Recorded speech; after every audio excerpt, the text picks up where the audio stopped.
kõik imelised ja vägevad hinged, kes te olete tulnud täna siia otse vaatama või siis vaatate seda saadet järgi. tere tulemast vestlussaatesse Tunne inspiraatorid, kus me tutvume vägevate ning põnevate inspiraatorite ning nende tegemistega. me elame imeliste inimeste keskel, kellest igaühel on oma lugu rääkida ning kes pakuvad midagi, mida keegi just praegu vajab. Aeg on need inimesed varjust nähtavale tuua, et nende toimetamised just nende inimesteni jõuaksid. Ja see ongi Tunne inspiraatorid vestlussarja eesmärk, teha nähtavaks inimesed, kellel on maailmale palju pakkuda, aga keda suurem osa veel ei tea. Meie tänane külaline on rahatarkuse edendaja, mentor ja koolitaja. Ta on ka suurpere ema, abikaasa, investor ja ettevõtja. Alustades ise täiesti nullist, on ta tänaseks jõudnud 6-kohalise investeerimisportfellini. Seetõttu on ta otsustanud näidata ka teistele naistele, et rahalise kindlustundeni jõudmiseks ei ole vaja olla majandusteadlane või teenida mitmekordset Eesti keskmist palka.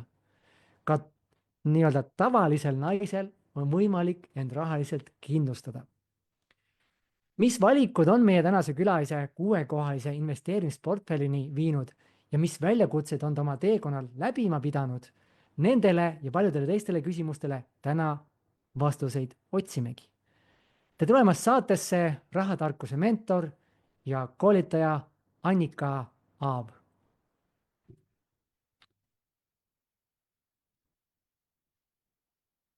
Nii, ja nagu maagilisel väel ongi Annika meil siin. Tere, Annika! Tere, Armin, ja tere kõik head kuulajad. Aitäh, et ma saan teiega enda uskumatut lugu jagada, et aitäh, et mind olete siia vastu võtnud. No, eks me vaatame, kui uskumatu lugu see on, eks me siis täna otsustame ise selle üle. Nagu ma ikka alati küsin, kuidas sa ennast tunned? Ja ma ei saa öelda, et ma tunneks ennast super mugavalt. Kui me jõuame kõiksuguste hirmude ja muude takistuste juurde, siis ka kaamerahirm on üks nendest, mida ma olen pidanud siin ületama, nii et ma veel ikkagi õpin sellega nagu toime tulema, et see on veel endiselt natuke raske. Samas võin öelda, et see läheb ainult lihtsamaks, et see esimene kord on niisugune eriti maagiliselt raske või niisugune, pärast seda läheb ikkagi natukene kergemaks ja nii et veel võitlen oma hirmudega, aga kõik on võimalik. Ja kõik on tõesti võimalik. See on päris äge lause, mille järgi liikuda ja samas, kui võtta nagu Einsteini, temal on hästi lahe mõte. Kõige olulisem otsus, mis sa elus teed, on see, et kas sa usud, et sa elad sõbralikus universumis või vaenulikus universumis. Et sealt hakkab kõik pihta ja nagu Henry Fordki on öelnud, on ju, kui sa ütled, et sa suudad või sa ütled, et sa ei suuda, mõlemal juhul on sul õigus. Absoluutselt, ma olen nende mõtetega väga nõus, et ma enda lastele ikka ütlen ka, et kui nad ei saa millegiga, kui nad hakkavad ütlema, et ma ei saa hakkama, siis meie lause on see, et ma saan hakkama. Ja siis ma sunnin neid ikka ütlema, siis ma ütlen ka, et ega muidu sa ei saagi hakkama mitte kunagi, kui sa endale ise nagu teistpidi ütled, et see on meie kodune mantra, kui nii võib öelda. Ja see on äge. Kuigi seal on osade selliste mantratega on see, ütleme, kitsas koht, et alateadus ei võta neid vastu. Kui ta läheb vastuollu sinu praeguse mingi kogemuse, kus sa oled olnud nagu täiesti ja oledki kuskil põhjas, siis ütled talle, et sa oled näiteks, on ju, saadki hakkama, sa oled tubli ja sa oled, no kuule, vaata, millega ma hakkama sain praegu, on ju, mis mõttes? Siis mina ise olen leidnud sellise lisa sinna juurde, ma olen võimeline. Ja siis tuleb see otsa. Sest siis on see, et ta läheb kohe kohale. Sest sa ei ole nagu mitte praegusel hetkel, on just, ma olengi praegu siin kuskil mingisuguse augus, et nüüd võib-olla jah, sellel 5 sekundil ma ei suuda valida seda teist valikut, aga kui ma ütlen, ma olen võimeline, muidugi ma olen võimeline, kas või aasta pärast või 10 aasta pärast, on ju, ja ongi olemas. Jah, see on ka hea lisa sinna juurde tõesti, sest et noh, kõike korraga ei saagi ja eriti väike laps ei saagi oodata, et tal oskab 2-aastaselt lugeda või 3-aastaselt lugeda, et noh, loogiline, eks ole, et selles mõttes küll hea lisa sinna täiendus juurde, jah. Aga räägi, mis sind motiveeris täna siia meiega vestlema tulema? Ja tegelikult sai üldse, ütleme, minu niisugune siis avalikkuse esinemise ja just kaamera ees esinemise nagu algus sai niimoodi, et ma sattusin Mari-Liis Lukki, kes teil ka siin just hiljaaegu käis külas, ja ta on täna siis minu mentor. Sattusin tema siis kuuma tooli, ehk siis ta pani mind põhimõtteliselt kaamerat välja tulema esimest korda, see on siis väikses küll grupis selles mõttes, tema nagu kinnises grupis, aga siiski. Ja siis ta ütles mulle niisuguse lause seal nagu, siis oli niisugune avalik, ütleme, mentordus põhimõtteliselt minule siis ja siis minu selle kaamera hirmu ja kõige selle üle. Ja ta ütles mulle niisuguse lause, et aga Annika, sa ju jätad teised naised ilma abita, kui sina nagu oma kogemusi, oma töö jaga neile. Et see oli nagu, ma ei saanud nagu, ma sain nagu see hetk küll aru, et jah, okei, see on nagu tõsi, aga mul võttis natuke seetimist. Aga tegelikult see lause on nagu uskumatu. Ja see pani mind pärast seda nagu päris tugevalt nagu mõtlema, et jaa, see on ju tõsi.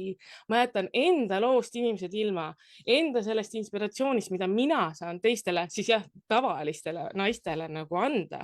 Et jah, muidugi neid on veel, kes kõiksugu rahatarkust jagavad ja väga ägedaid ja väga tublisid ja toredaid inimesi. Aga minu lugu ja minu sukest teekonda ei ole ju kellelgi teisel. Et see pani mind jah kuidagi nagu mõistma, et ma pean enda teadmisi jagama teistega ka. Ja see on mind üldse siia täna tegelikult kaudselt nagu toonud, et pool aastat tagasi ma poleks elu sees ennast siia kirja pannud, kusjuures ma isegi nägin seda kunagi varem, seda võimalust, et ma saaksin nagu tulla, ma ei mäleta, millisel vormil, ühesõnaga see oli ka kuidagi, et tule ja pane kirja ja ma isegi tegin selle kusjuures lahti selle vormi, aga ma seda ära ei täitnud, rääkimata saatmisest, et ma ikka nagu tohutult kartsin ja mul oli nii palju hirme ja igasuguseid siukseid takistusi nagu ees, mis tegelikult tulevad kõik enda seest. Et ei ole nagu see, et mõtled küll, et kõik teised ja et aeg ei ole õige ja keskkond oli õige ja mis iganes, alati on see, et mingi häda või takistus või probleem on ees, aga tegelikult see tuleb sul seest endast, et kas ja, ma võin, küsi. ma jagan ühe huvitava mõtte siia sellele jätkuks, kuna me enne, kui me tulime laivi, siis me ka natukene puudutasime seda ärevuse ja hirmu teemat. Ja ma eile kuulasin ühte videot uuesti, mulle jõudis see sõnum kohale, kuna mul on praegu käimas see kursus ka, siis ma jagasin seal seda mõtet, see läheb nagu nii hästi siia.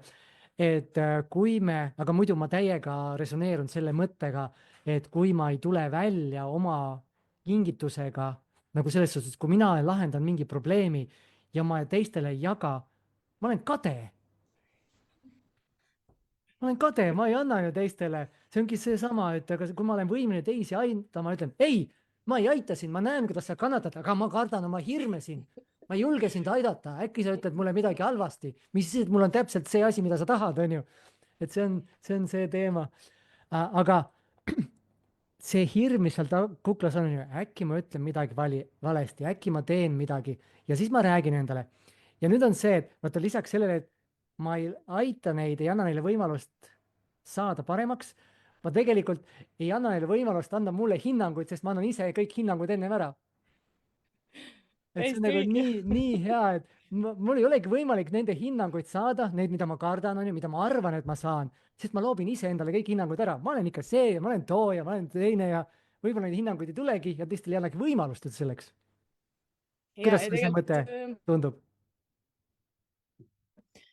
Väga sümpatiseerib, väga õige jutt, et esiteks jah, see on nagu natuke hale naljakas, et me ei annagi teistele, me oleme kadedad, tõesti nagu oleks kadedad, et sa ei annagi enda teadmisi, on ju, et see jah, selle lausega, mis Mari-Liis ütles, siis ma nagu ise sain ka nagu aru, kui tobe see tegelikult võib olla. Ja pluss see ka, et loomulikult ma meeletult kartsin üleüldse nagu avalikult välja tulla, et et mõelge, mis teised mõtlevad, mis nad ütlevad, mis mu ema ütleb, ma ei tea, kes mul veel lähedased, mis nad kõik mõtlevad ja ütlevad, absoluutselt oli mega hirm, aga ma võin öelda, et tegelikult ei mitte keegi mitte midagi halba öelnud. Kõik on nagu olnud ülitoetavad, ülitore. Täna ma teen oma mentorprogrammi, kus muide mu ema on ka üks naistest, kes õpib teiste naistega koos investeerimist. Nii et minu arust on üliäge, et ma saan veel enda ema, kes on ka piisavalt noor, et veel jõuda siin enda pensioni iga kõvasti parandada, nende rahalist seisu selleks ajaks aidata. Et üliäge, ma saan oma perekonnaliikmeid ka tegelikult niimoodi aidata, et nad tulevad minu enda kursusele. Et jaa, ma ka meeletult kartsin neid kõiksugu inimeste arvamusi, aga tegelikkuses esiteks on need puhtalt mu enda peast välja mõeldud sest keegi ei öelnud mulle halvasti ja teiseks isegi kui vahepeal tuleb mingit negatiivset tagasisidet, mis isegi ju võib tulla, siis see ei vähenda seda väärtust, mida ma nendele teistele naistele tegelikult andnud juba praegu olen oma väga lühikese ajaga, mis ma siin nagu avalikult siis väljas olen nagu olnud. Et see igal juhul kaalub üle selle, et keegi mõtleb, et ma olen, ma ei tea, mis iganes, siis võib ta siis mõelda, mis iganes need negatiivsed inimesed arvavad. Ja kusjuures ma olen ise ka negatiivne nagu olnud ja arvanud, et igasugu asju, et küll need ettevõtjad on pätid ja sulid ja mis iganes ja et ettevõtlus on ainult raha ja mitte mingisugune teiste aitamine. Ma ei arvanud absoluutselt seda kunagi. Ja siis on see, korraks lihtsalt puudutan seda teemat, ja kui meil on see vaatenurk, on ju, ja siis me tahame samal ajal raha juurde saada, aga samas meil on uskumus see, et rahaga seotud asjad on kõik halvad ja me tahame olla hea inimene ja siis me paneme põhimõtteliselt käsipiduri peale oma edule. Aga üks huvitav mõte siia selle, vaatan, kas ma saan selle nüüd kätte uuesti, mul tuli mingisugune hea mõte jälle selle teistele jagamisega. See, et kui keegi ütleb sulle halvasti, siis tema ei olegi sinu sihtrühm. See ongi see, et kõik ei saagi olla sinu sihtrühm. Ja sinu eesmärk on tulla välja oma asjadega, et sa jõuaksid inimesteni, kes tahavad sinuga tahavad sinult saada infot. Ja need, kes ei taha, siis nemad viskavadki kaikad nagu sinna kodaratesse, aga nemad ei olegi need inimesed, kellele sa peaksid jagama. Siis miks sa peaksid üldse mõtlema nende arvamusest, kui nad ei ole sinu inimesed? Et see on see koht, ma korraks räägin hästi kiiresti ära, mul oli see, et emailist mul vahepeal läksid inimesed ära, emaili sealt listist, mõtlesin, no kurat, mida ma valesti tegin. Ja siis üks hetk oli, see inimene ei ole minu inimene, aitäh, et sa läksid, väga hea, mine oma teed. Täiesti õige ja selles mõttes see on ju ongi täpselt väga okei, et ma ei meeldi kõigile, ma ei puudutagi kõigi hingi, kas või see, et ma ilmselgelt sümpatiseerin rohkem naisi ja emasid, sest ma ise olen naine ja ema. Toon siin lihtsalt näitan, et on vägev see influencer Rahakratt, mida ma arvan, et enamus inimesi nagu on kuulnud, et ta on väga vinge mees ja väga nagu lahe, aga mina ei suuda temaga samastuda, sest et lihtsalt ma ei ole üksik meesterahvas, ma ei ela üksinda, mul on pere ka, eks ole, koos. Meil on siin mingi talu ja 1000 muud ettevõtmist, et siis ma ei suudagi temaga samastuda, et teda lugu seda vinge lugeda, aga sellist teekonda nagu tema ei saagi mina nagu endale eeskujuks võtta. Minul on nagu mingi teine eeskuju, mingi teine oma teekond, eks ole, igaühel on niikuinii oma teekond. Ja sihtrühma osas on täiesti õige. Me ei kõneta kõiki lihtsalt. Igaüks kõnetab kedagi ja sellepärast ongi tegelikult oluline kõikidel tulla selle oma loo ja oma sihtrühma juurde, sest tõesti kõigil ettevõtjatel või mis iganes sa pakud, oled sa koolitaja, oled sa mingi tootega väljas, no mis iganes, siis tegelikult ongi igaühel ja igal tootel, igal koolitusel, igal asjal on oma sihtrühm ja keegi raudselt vajab seda asja, mida sina nagu parasjagu teed ja mida sa siis ei julge tulla avalikult pakkuma, eks ole. Kuidas sa siis leiad oma sihtrühma, kui sa ei tee suud lahtigi, on ju? Täiesti nõus. Mul on üks hästi huvitav küsimus, lihtsalt ma näen sind hästi huvitavalt. Mis värvi su särk on, sest vahepeal on ta kollane, vahepeal on ta oranž, nii lahe vaadata. Ilmselt on see, mul on täna üks valgus on puudu ja siis tegelikult on see kollane. Okei, et nii lahe on vaadata, kuidas see särk muudab värvi seal. Ja kui sealt tahapoole tuleb, tuleb oranžiks ja ettepoole jälle on see rohkem kollane. Telemaagia. Okei, näed, et võlud juba nii võimsalt, et isegi särk muudab värvi seljas. Aga lähme sinu teekonna juurde natukene. Ja kuna teema täna on suures pildis on ju raha teema, millal tuli sulle rahateadlikkus, soov? Sest tavaliselt me hakkame millegagi tegelema siis, kui me ise kogeme midagi vastupidist näiteks, et midagi meie elus toimub ja meil tekib soov muutuda, teha midagi. Et kuidas sai sinu teekond alguse? Jah, ma võin öelda, selles mõttes on mul ei ole mingit drastilist rahaga kehva kogemust, ma võin öelda. Aga kus minu soov nagu sihuke rahaga üldse tegeleda sai alguse see, et ma olen olnud erinevalt ilmselt enamus inimestest olema tegelikult lapsepõlvest üldiselt väga hea säästja. Ma kogusin väga tublisti, et õde käis poes, ostis limonaadi, jäätiste värki ja kogu raha eest ära. Mina alati jätsin midagi alles. ja eks mul sinna raha siis nagu kogunes ja üks hetk ma sain aru, et see raha väärtus tohutult tegelikult inflatsiooniga langeb. Mm. Ja siis ma hakkasin mõistma, et ma pean selle rahaga midagi tegema. Et noh, et muidu see kogu aeg lihtsalt väheneb, et nagu mõttetu töö ja hoidmine. Ma korraks tulen siia. Mis vanuses see oli umbes, kui sa raha koguma hakkasid? Ma mäletan nii palju, kui ma mäletan, et me taskuraha saime ja vanemat raha saime, siis ma olen kogu aeg mäletanud, et ma ikka panin kõrvale. Et ma ei jätnud, ma mäletan väga hästi, kus me käisime vanaema juures, elasime, käisime läbi metsa, pidime sõitma, et poodi minna või noh, mitte ei elanud, vaid suvel olime külas. Ja kuidas siis õde ostis kõik maiustused ära ja mina jätsin siis alles. No ma arvan, et ma ikka olin siis vast juba koolilaps ikkagi. Ma Ma mõtlen usuks. seda, et huvitav, mis see programm seal kuklas võis joosta, kui sa praegu ka oma minevikku, võib-olla sa oled isegi mõelnud selle peale, et mis pani sind raha säästma, sest et seal on kuskil uskumus, et mul ei ole nagu piisavalt raha, et mul on vaja seda nagu kõrvale panna, et kas siis tulevikus midagi või mis iganes see on.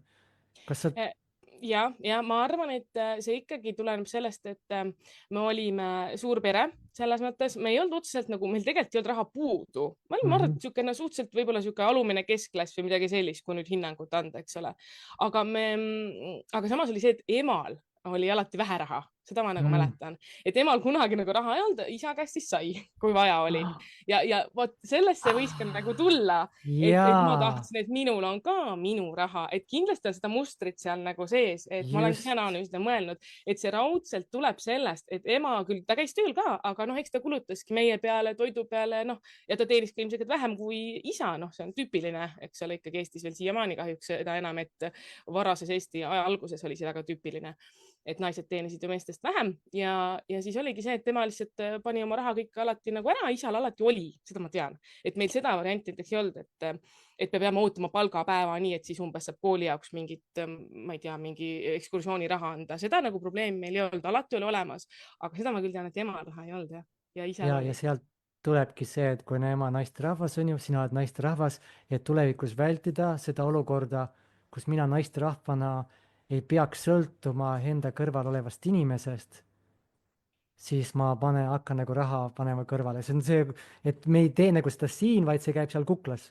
Ja, ega sa see hetk ei analüüsinud, ma olen nüüd tagantjärgi lihtsalt ka mõelnud, et kus see kõik on nagu tulnud, ja eks ikka siiamaani tuleb igasugu uusi ja huvitavaid asju välja, et kui ennast nagu hakkad kõrvalt nagu vaatama, jah, et ma olen täiesti kindel, et see on nagu sellega seotud, absoluutselt. Nii, ja siis sa said aru mingil hetkel, okei, näe, ma panen raha on ju kõrvale, et luua see, toome näiteks praegu iseseisvus. Ja siis ma vaatan, kurat, mu iseseisvus süüakse ära, on ju, inflatsioon sööb ära selle. Siis mis olid sinu järgmised sammud? Noh, esiteks oli see, et ma hakkasin asja tegelikult uurima ja see oli 2010 aastal ehk ma olin siis 18-aastane. Jah, 2010 aastal enam-vähem hakkasime asju uurima ja noh, siis oli veel ikkagi materjali vähe, eriti eesti keeles. Ja kuna ma toona veel inglise keel oli väga sihuke kehvake, ega mu täna ka on, saan räägitud, aga noh, ma eelistan eesti keeles suhelda, siis ma otsisin ka eestikeelseid materjale ja siis oli ainult üks blogi, mille ma siis otsast lõpuni lugesin kõik läbi. Ja siis ma otsustasin, et ma ei tea mitte midagi, et see on nii raske, see on nii keeruline, apikene, ma pean nüüd hästi palju õppima ja siis ma õppisin 8 aastat. 8 aastat õppisin ennem, kui ma siis tegutsema hakkasin. Täiesti totter tagantjärgi mõelda. No täiesti absurdne, aga nii oli.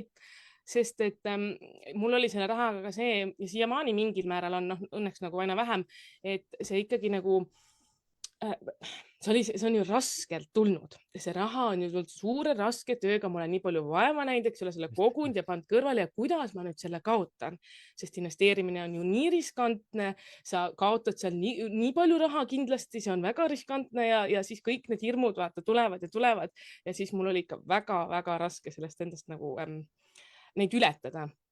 Et selleni jõuda, et ma siis päriselt tegutsema hakkan, see on täiesti totter, aga jah, nii on. Oled sa kuulnud lugu hunt, et on nagu meie sees on 2 hunti, on ju, et üks on selline, kes elab hirmudes, kes võrdleb, võistleb ja teine on selline armastav, hooliv, julge. Et siis noh, see on lugu, kus siis õpetaja räägib oma õpilastele elutarkust, ütleb, et meie kõigi sees on selline hunt. Üks on võistlev, võrdlev, kaklev, noh, selline kuri hunt on ju, teine on hea hunt. Ja siis üks lastest küsib, et aga kumb hunt siis nagu ellu jääb või kumb see siis võidab lõppkokkuvõttes. siis ütleb, et see, kumba sa toidad.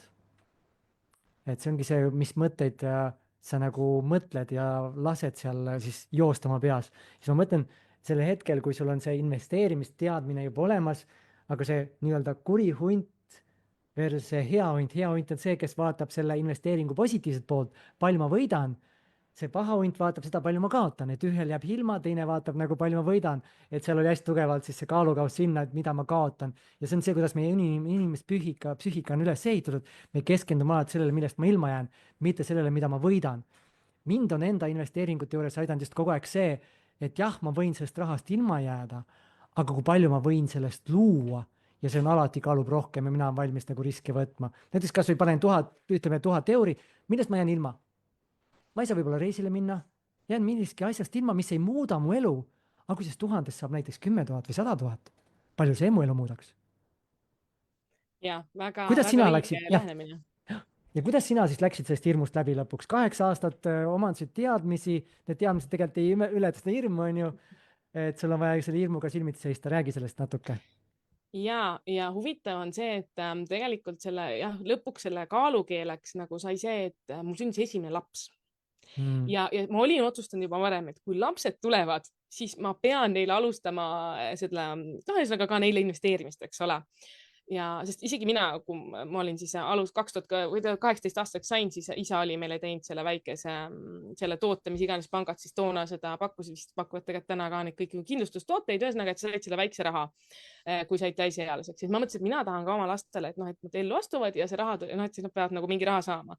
Ja siis, kuna see mõte oli mul nagu nui neljaks peas, ma ei tea, kui kaua olnud, eks ole, enne seda, kui lapsed ammu isegi mõttes vist olid, siis mul ei olnud nagu enam valikut. Ja oli tegelikult alguses see, et kõige esimese konto üldse mu esimene laps ja siis ma tegin suhteliselt kohe endale ka. Ja siis sellest sai ka nagu minu investeerimine alguse ja see oli alles 2018 aastal siis. Ja et tegelikult nagu lapse sünd, et see on küll niisugune klišee ja nii edasi, et lapse sünd muudab kõike, aga ta tõesti pani minu jaoks nagu asjad teise valgusse. Ja kuna mul oli niisugune kindel soov ja teadmine, et lastele ma pean investeerima, iseendale ma ei olnud otsustanud, et ma pean. Seal oli see, et ma ei oska ju veel, eks ole, aga lapsele pidin ja siis lapse sünd oli see, mis pani selle ratta nagu veerema ja kus sai ka minu portfelli nagu alguse. Mis su valikuteks sai esimesteks? Kõige esimene oligi kasvukonto, ehk siis seal saab erinevaid neid fonde võtta ja nüüd peast ma nüüd täpselt ei mäletan, et USA 500 on seda suurimat aktsiat sai kindlasti ja midagi oli veel Aasiat, midagi oli ka ja siis Nasdaq 100, see USA 100 need, issand jumal, tehnoloogiaettevõtted. Ja tänaseks on mul see kasvukonto ära müüdud juba, selle rahast sai juba üks teine asi ostetud, aga nagu üks investeerimiskorter, aga ja see oli minu täiesti esimene samm ja väga nagu selles mõttes igatepidi oli ta ülimalt edukas, sest et esiteks ma ju alustasin. Ma sain lõpuks ometi oma nagu selle ratta veerema ja teiseks oli ta ka väga nagu rahaliselt väga positiivne, et päris ilusa kasumiga sai see kunagi siis mõned aastad tagasi ära lõpetatud ja pandud järgmisse varaklassi. Kuidas sa näed seda müüti? Ma ütlen kohe müüt ära, sest et see on müüt, et inimesed ütlevad, et mul ei ole piisavalt raha, et investeerimisega alustada.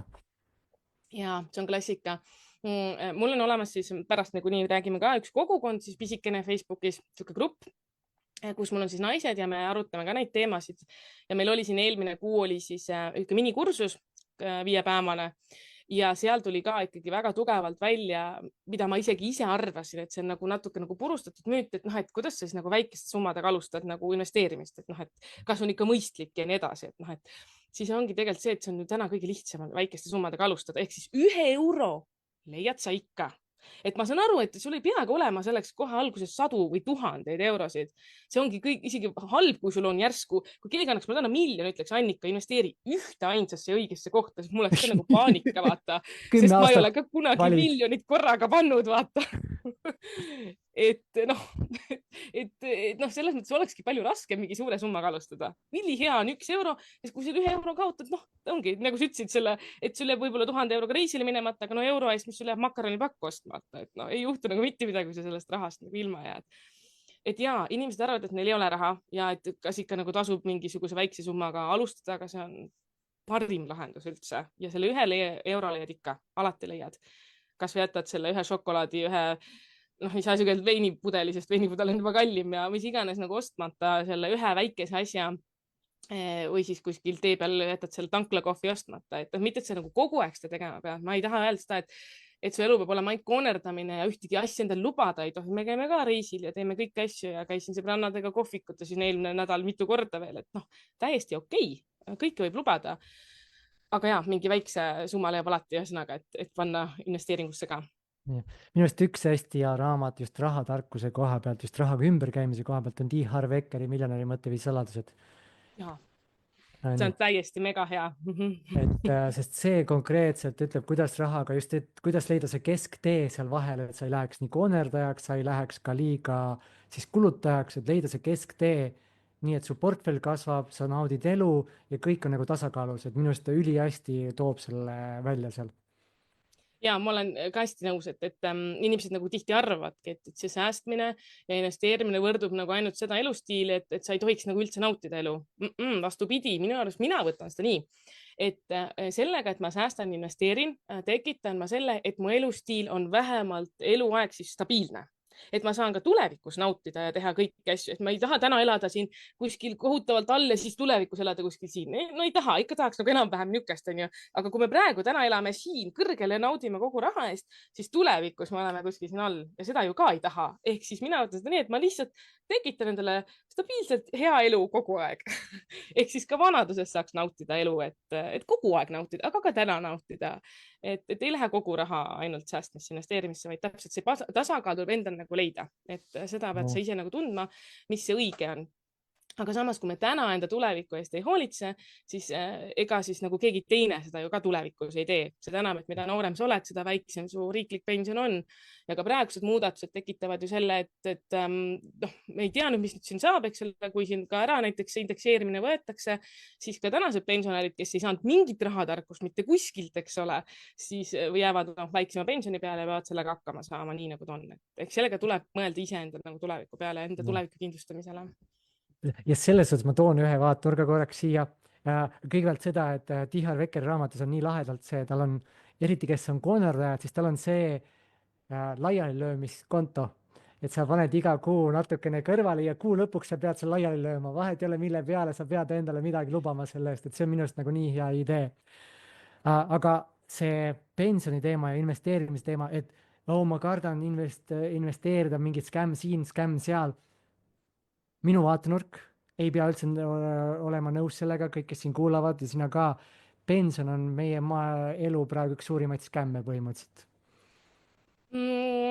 Jah, see tänane pensionisüsteem, nagu ta on, eriti, ma ütlen, et esimene sammas on küll see, et mida ei ole olemas. Meile küll räägitakse, et esimesse sambasse läheb mingi raha, aga tegelikkuses seda ei ole olemas, et ma ka nagu inimestele pean seletama, et miks mina näiteks soovitan, ma siiski teist ja kolmandat sammast mina siiski soovitan tänasel hetkel, kui on seadused sellised, nagu nad on, kui need asjad jälle muutuvad, siis muutuvad ja siis me saame otsused ümber teha.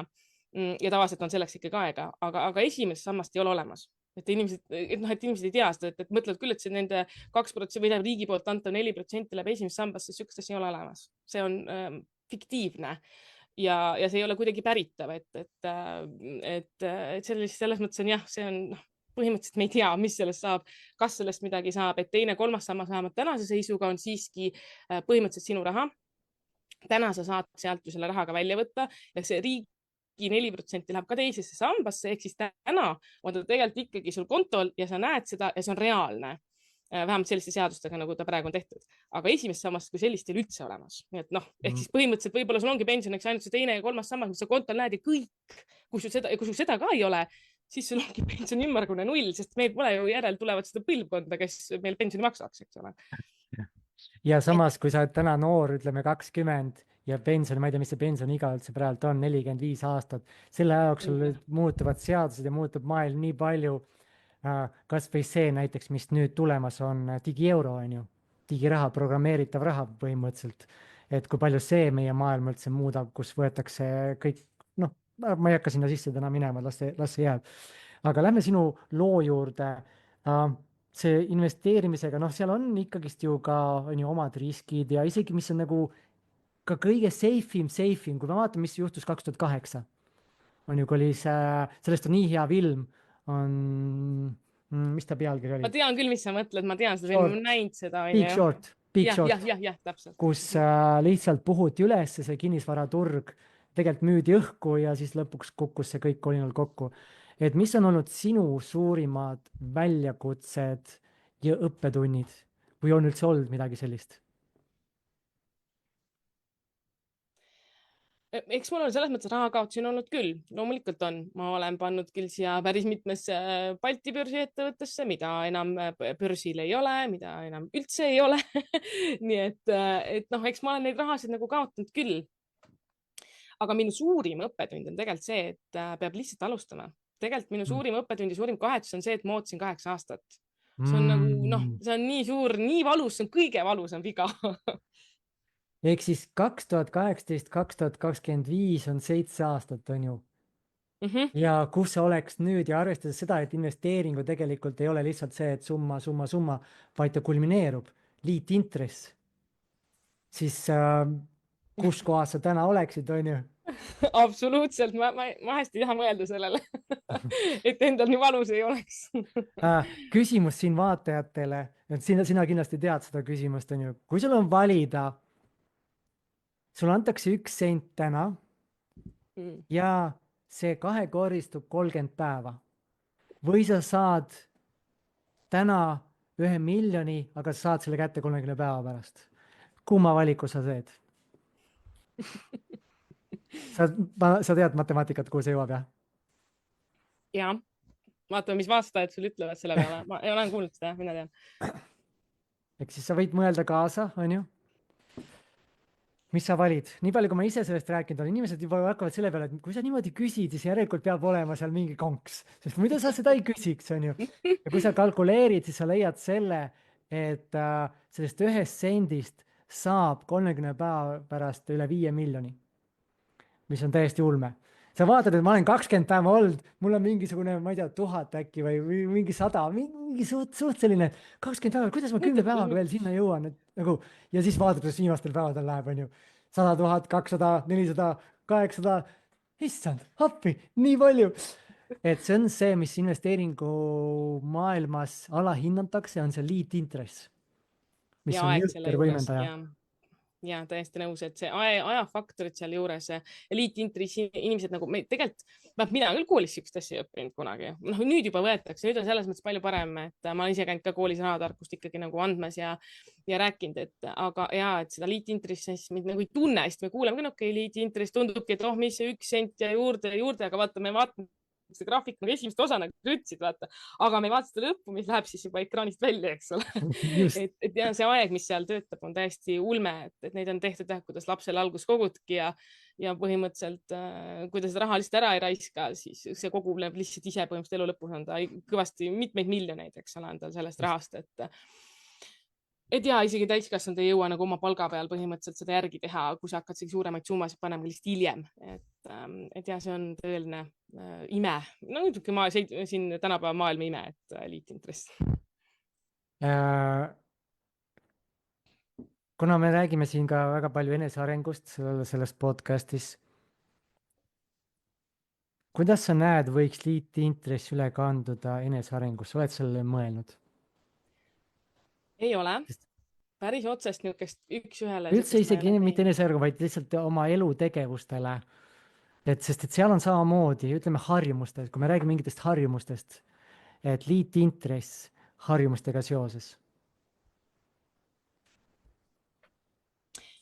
Ja selles mõttes ta muidugi on õige, kui sa niimoodi paned ta konteksti, sest ka minul siin kogu see nagu enda, ütleme siis sellest ajast alates, kui ma lapse nagu sain, milliseks on minu nagu elu ja selles mõttes kõik nagu keerlenud ja kuidas ta muudkui läheb nagu edasi, põhimõtteliselt ma lähen ikka nagu treppi mööda edasi oma enesearenguga, just nagu enesearenguga.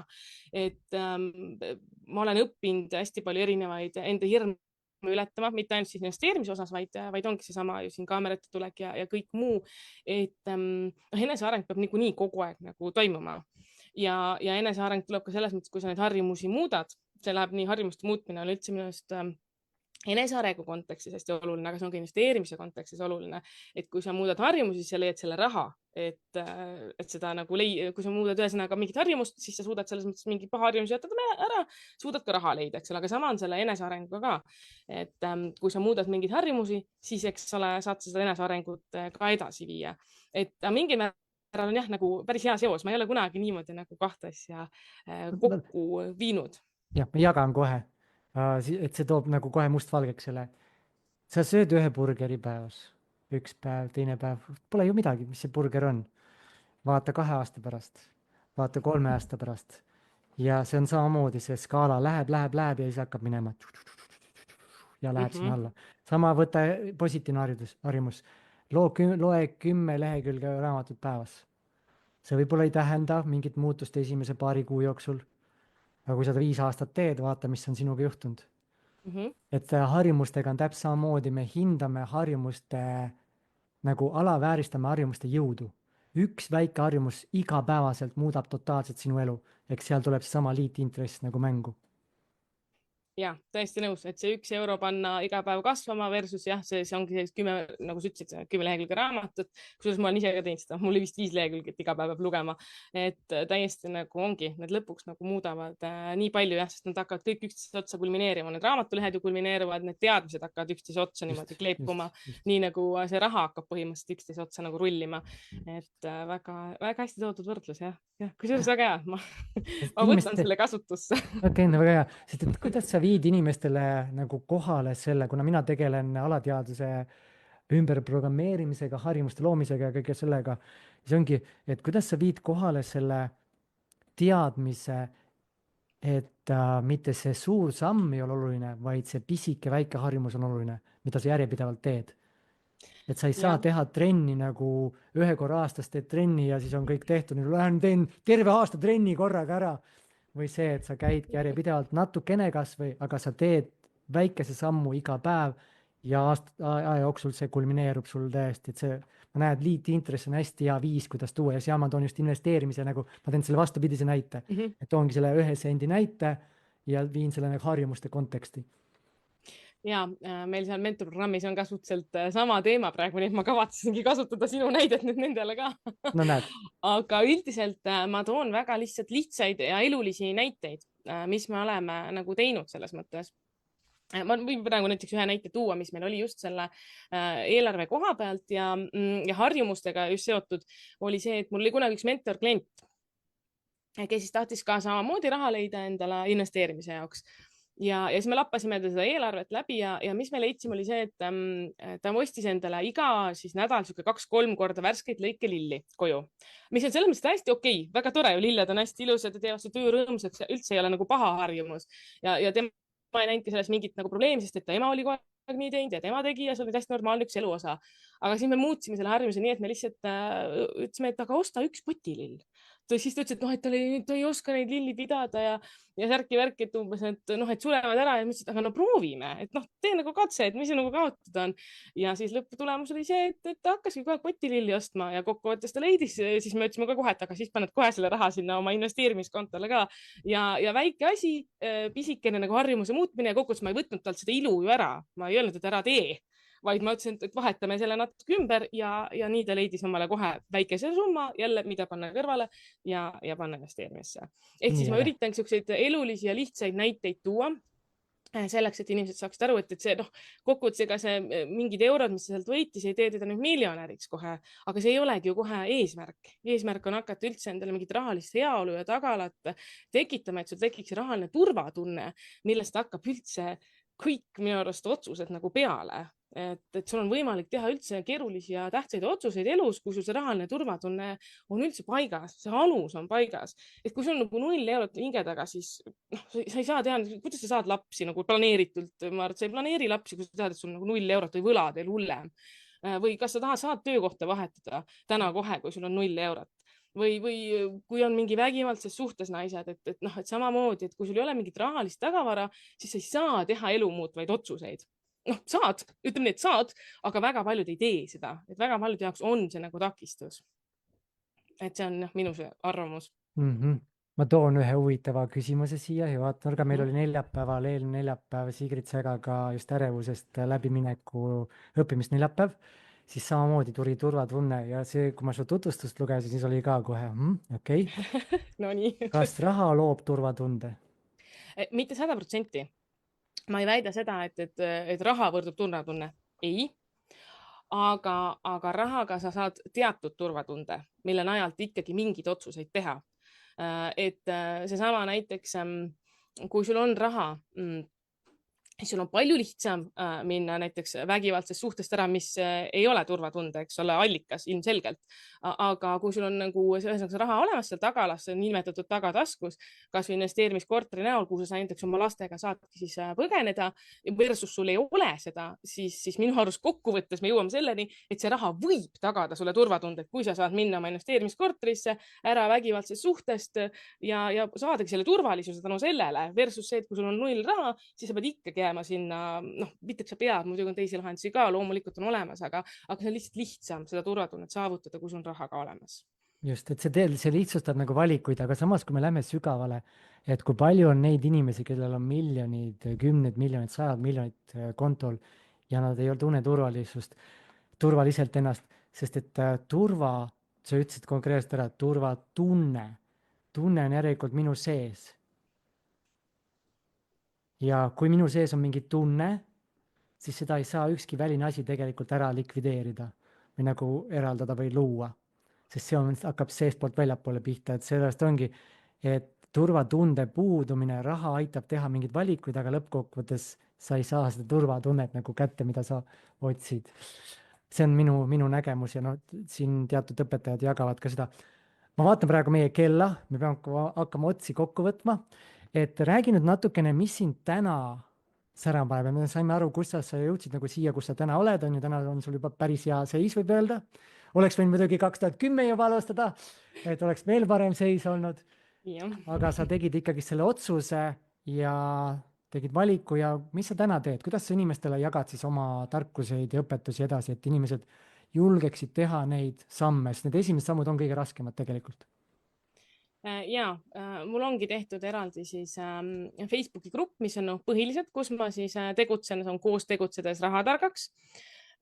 Ja seal on siis see põhiline koht, kus ma siis naisi, seal on tõesti ainult naised ja sellepärast lihtsalt, et naiste psühholoogia või mõttemaailm minu arust käib natukene meestest erinevalt, eriti kui me räägime investeerimis nagu teemadel, siis naistel on lihtsalt teised probleemid seal ees, ongi need psühholoogilised probleemid on seal ees või need hirmud, eks ole, ja takistused, et ehk siis nendega seal grupis me nagu tegeleme, räägime, jagan seal erinevaid enda teadmisi ja kõik naised on ka teretulnud seal kaasa rääkima, nii et seal on see põhiline koht, kus ma siis täna tegutsen. Lisaks siis ongi personaalsed mentorused, täna on mul üks vinge naiste grupp, sihuke mentorgrupp, kellega me võtamegi siis seda A-d ja O-d ja alustamegi kõige lihtsamatest eelarvetest ja sihukestest harjumustest ja jõuame siis päris investeeringuteni välja ja sihukeste portfelli koostamise juurde, et kes mida peaks üldse valima vastavalt oma riskitasemele ja nii edasi. Nii et selliste asjadega ma praegu tõesti olen siin tegelenud ja põhiliselt mul on küll Instagram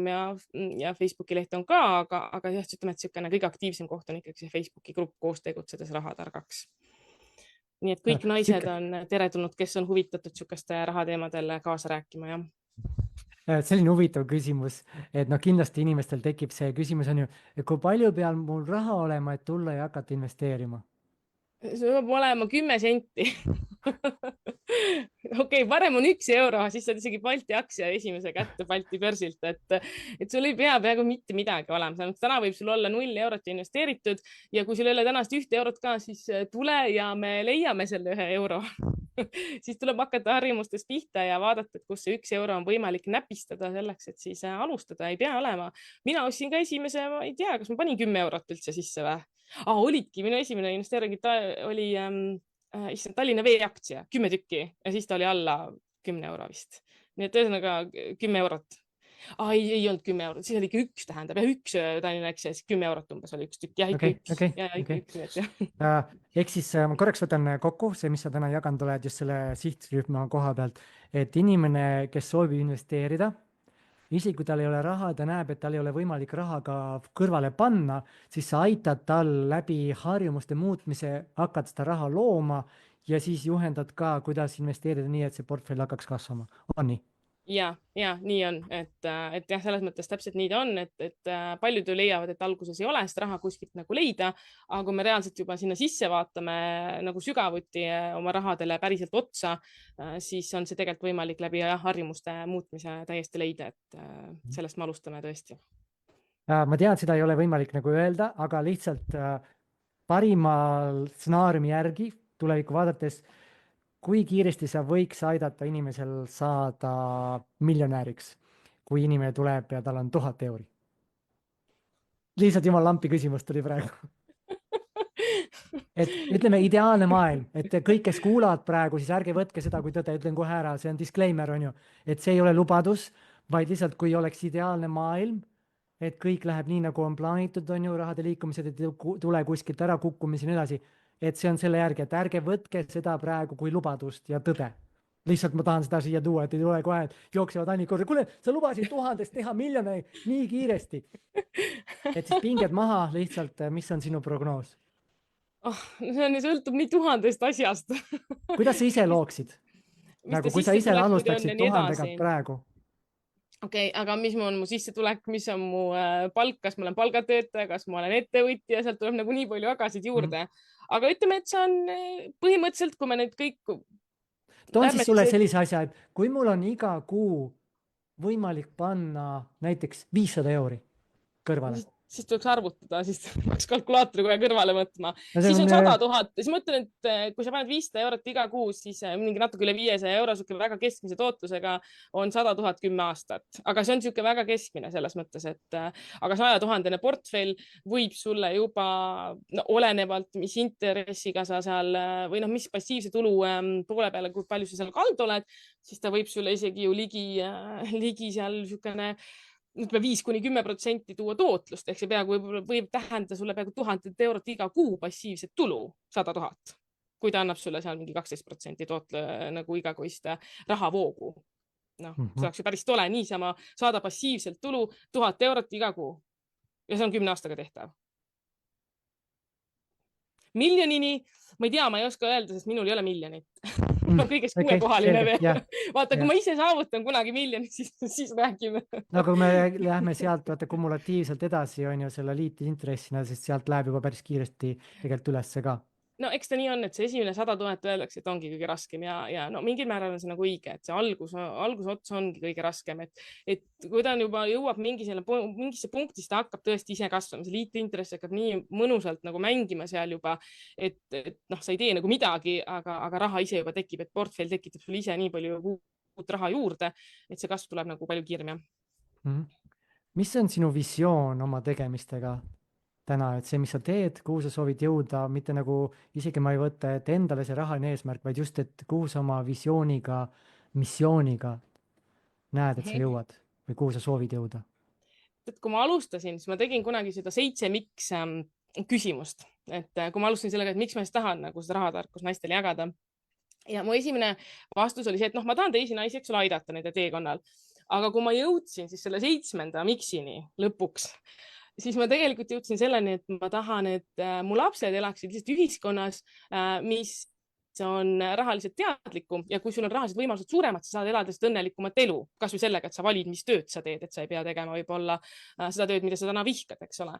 Et muidugi neid faktoreid on muidugi veel, et inimesed oleks õnnelikud, aga see on üks faktoritest, et mida rahateadlikumad inimesed on, seda rohkem valikuvõimalusi neil on elus ja seda parem saab olla ühiskond põhimõtteliselt, mida rahateadlikum ühiskond on. Ma jõudsin põhimõtteliselt selleni, et eks siis nii palju siis sellest, et ma tahtsin aidata teisi, jõudsin ma põhimõtteliselt ise ka põhjuseni, et mu lastel oleks parem tulevik. Aga see lõpuks taandubki sinna, kui me läheme päris sügavale enda miksidesse, siis lõpptulemus on see, et on meie enda tagumik lõppkokkuvõttes ikkagist. Ja sellel ei ole midagi halba, kui me teeme teistele head läbi selle, et me oma tagumikku tahame paremaks, siis see on ainult, võidavad ju kõik. Absoluutselt tegelikult ju võidavad, et tegelikult ikkagi selle tegevuse käigus ma ju aitan teisi naisi selles mõttes, ja õige, et ma tahaks, et lihtsalt naistel oleks, et nad ei peaks oma valikuid tegema lähtudes siis mingi ühiskonna ootustest, lähtudes ainult, ma ei tea, partnerist, et nad saaksid teha neid valikuid ise lihtsalt lihtsamalt, et nad ei peaks seda väga keerulist teekonda võib-olla ette võtma, et see rahaline tagala annab lihtsalt selle valikuvabaduse lihtsamalt tehas neid valikuid.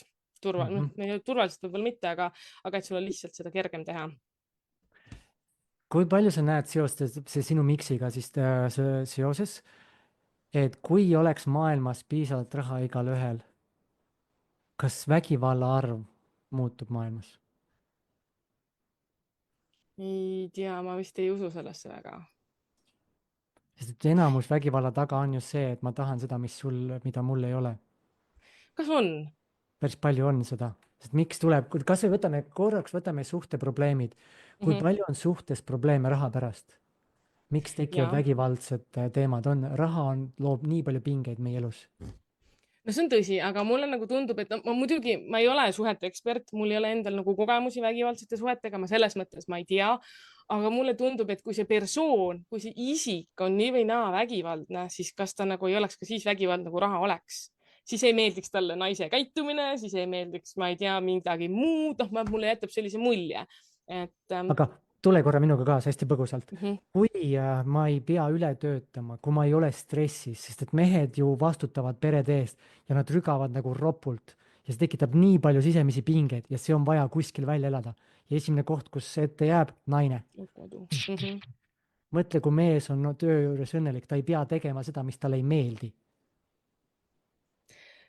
Ja ma olen nõus, et see tekitab igal juhul vähem pingeid kodus. Ma ei oska öelda, kas päris vägivalda, ma räägin, ma ei ole suht ekspert, aga pingeid oleks igal juhul vähem, kui inimestel oleks, nagu ütleme, et siis kõigil oleks võrdselt või piisavas koguses siis raha, sest et väga paljud tülid kodus on ja mitte, ma ei ütle füüsilised tülid, aga üldse argumenteeritakse kodus ju väga palju raha pärast, palju paarid lähevad raha pärast lahku ja mitte siis füüsilise vägivalla, vaid lihtsalt tõesti rahalise eriarvamuse või selle peale, et ei ole raha või et üks kulutab ja teine jääb kokku ja nii edasi. Et selles mõttes raha tekitab palju tülisid. Ma sellega olen nõus, et tülitsemist ja sihuke stressi kindlasti see vähendaks. Mõtlesingi vägivalda nagu mitte ainult füüsist vägivalda, vaid üldse sellist, ma natuke mentaalselt, jah, või mina tõlgendasin seda millegi pärast füüsilisena, sest mul oli vaata mõttes. Ma mõtlesin just seda nagu üleüldist, seda nagu see on ka ikka vägivald, kui ma karjun inimese peale ja õiendan ja sõiman ja edasi. Ja sellega hästi nõus tegelikult ja kui nii pidi vaadata, jah, ma võtsin neid millegast ühe fookuse. Just, okei. Kus inimesed sinu tegemistega kursis saavad olla? Ja Facebookis olen me siis, on koos tegutsedes rahatargaks ka leht. Kui on naine, siis tule ka gruppi, et saad ägedat infot sealt ka ja Instagramis olen siis Vannika ja koduleht on ka tegelikult olemas koostegutsedes.ee. Nii et kõiki neid võid külastada, oled väga teretulnud ja alati, kui on mingi küsimus, mure, siis võib mulle ka otse kirjutada, et ikka nagu vastan ja aitan nii palju, kui mul vähegi on võimalik ja aega on, et olen nõus inimestega suhtlema ja ikka hädas olijaid aitama. Ja ka meestele selles mõttes, mehed võivad ka kirjutada, et ma olen ju koolitanud, kui ma olen käinud füüsilises keskkonnas koolitamas, siis ma koolitan meesterahvaid ka. Väga ägedaid meesterahvaid on mul olnud seal, kes samamoodi on täiesti nullist, ilma igasuguse teadmiseta alustanud ja tegutsema hakanud, et selles mõttes on nagu kõik võrdsed. Mehed ja naised on mõlemad nagu ägedad ja kõik on suutelised sellega raha ja sellega tegelema, lihtsalt naistel on rohkem neid, ma räägin, stigmasid ja arvamusi ja neid nagu takistusi, neid just mentaalseid takistusi. Isegi mitte see, et mul ei ole tegelikult raha, vaid just siit need takistused ees, millega ma ise ju ka võitlesin väga pikalt ja siis tänu sellele ma olen rohkem neile pühendunud, sest ma just ise tean, kui keeruline see on. Väga hea. Ma oleks paar viimast küsimust sulle, vaata võimalikult siis lühidalt lihtsalt, mis su esimene mõte tuleb.